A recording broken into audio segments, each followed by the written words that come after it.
Kandahar and Canada, linked by war, soon to be separated. Over the past 5 years, a close but difficult relationship. And deadly. With our combat mission ending, we paid a visit to the highly secured office of Kandahar's Provincial Council to meet its chairman, one of Afghanistan's most controversial power brokers. I'm very much concerned about the foot soldiers. Ahmed Wali Karzai, half-brother of the president. On this day, we find him meeting with Canada's commander, Brigadier General Milner, and the top U.S. commander. Wali Karzai's many critics say his hands are deep in the drug trade, in illegal contracting, and has ties to the CIA. But he's also the most powerful elected leader in Kandahar. People who want something lobby Karzai's council, and as chair, he is the go-to guy in ways more powerful than the appointed governor. He hosts lunch and holds forth on the labyrinth politics of southern Afghanistan.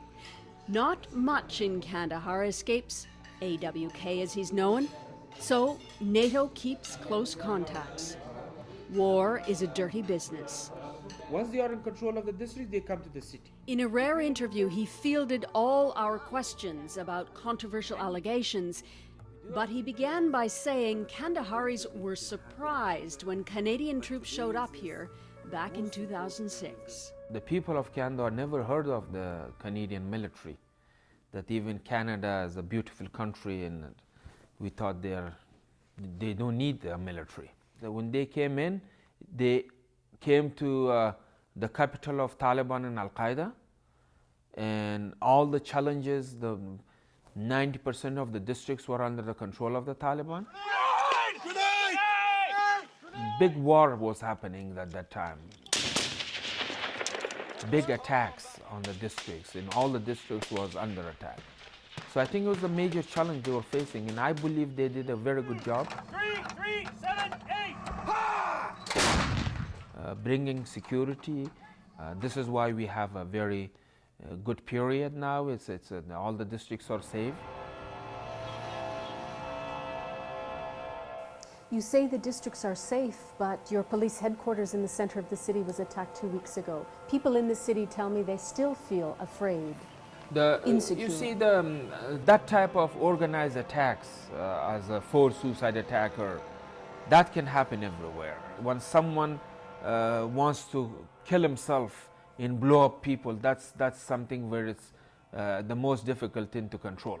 It happened in India, it happens in Israel, it happens in Europe, and anywhere. It happened in London. So I personally don't believe the security situation changed. Except for that massive prison breakout a few months back, or the recent attack on the governor's compound, or a rash of political assassinations, from the deputy governor to police chiefs. I can name who was killed by who. Who was the deputy governor killed by? By Taliban. They announced it that they were killed. They took responsibility in the media that they were behind this And the killing. 2 deputy mayors in the last Both of them were killed by the Taliban. They kill a guy who a cook for working for the governor office, that he resigned from his job as a cook. They killed him. They are desperate. They want to make a news. They will kill anyone. Even they kill a dog living in the governor office. So how can you say it's more secure? These are very small kind of things. So I'm not saying that we are 100% everything is, I'm not saying we are in Toronto. This is Kandahar. Still Mullah Omar is alive. This is not over. But comparing the situation to last year, I am saying we are in much better situation. Kandahar is enjoying a kind of mini economic boom, fueled by war dollars. Construction is taking off. International donors are pouring money into Kandahar, but is it being siphoned off? I've seen evidence of a lot more money flowing into this province. Heavy machinery, lots and lots on the roads. Some worry that the money that's coming in here is going into the pockets of power brokers, of warlords. There is no such a thing as a warlord in this region. This is the thing of the past. Yes, some big businessmen or some ex-military people, they form companies and they get major projects and they do the job, which is a road or the military base whenever they built. But this is good for Afghanistan and it's a good thing. But which is missing in it, that the people don't benefit from it. The money, the source, it doesn't go to the community. So this is what the negative part of this activities. Some suggest that people like yourself are pocketing money from all this development that's coming into Kandahar. But this is all politics. There is never a proof. I might help people to facilitate things for them when it comes to security, when it comes to organizing meeting with the population, because I'm the only person who has all the facilities. We didn't start just with Ahmed Karzai becoming the president.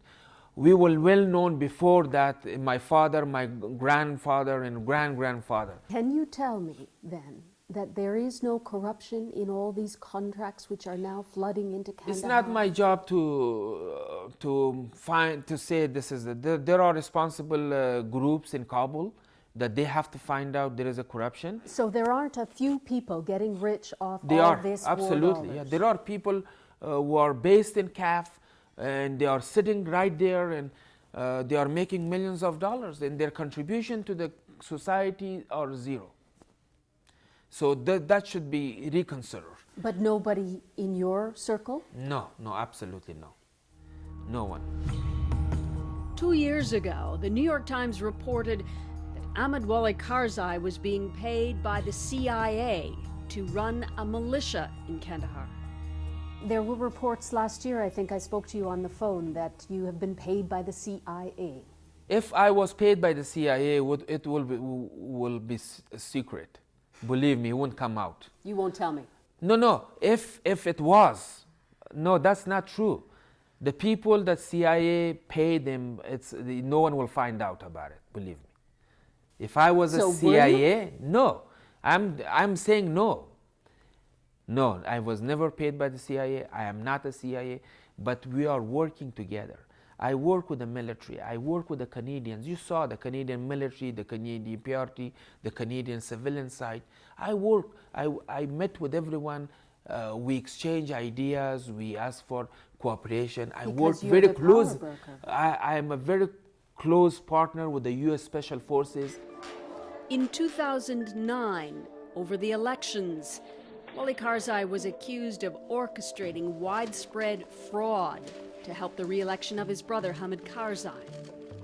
I was here for the elections. Many people suggest that your hands were in supporting your brother and trying to put the election in his favor. What do you say to that? Well, I was in support of my brother. I will be in his support.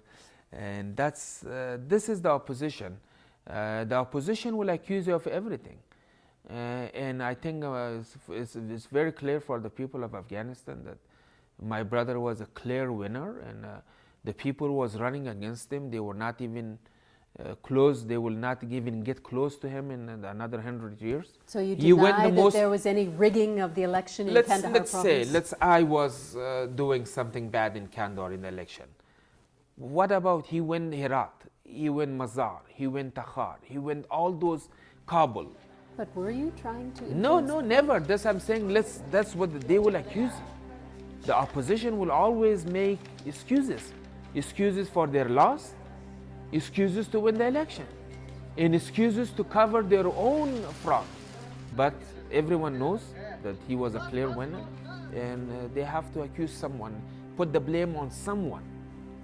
But there is no proof. Afghanistan, to your fallen comrades! Salute! Will you miss the Canadians? Very much. Good people, good. They have done so much for Afghanistan and their contribution. They paid a major price. They had lost a lot of good people, and my condolences as an Afghan to the to their families, to their government, and to the people of Canada. Ahmed Wali Karzai, some call the prodigal brother, soon to take up office in a new provincial council building, built by Canada. Susan Ormiston, CBC News, Kandahar.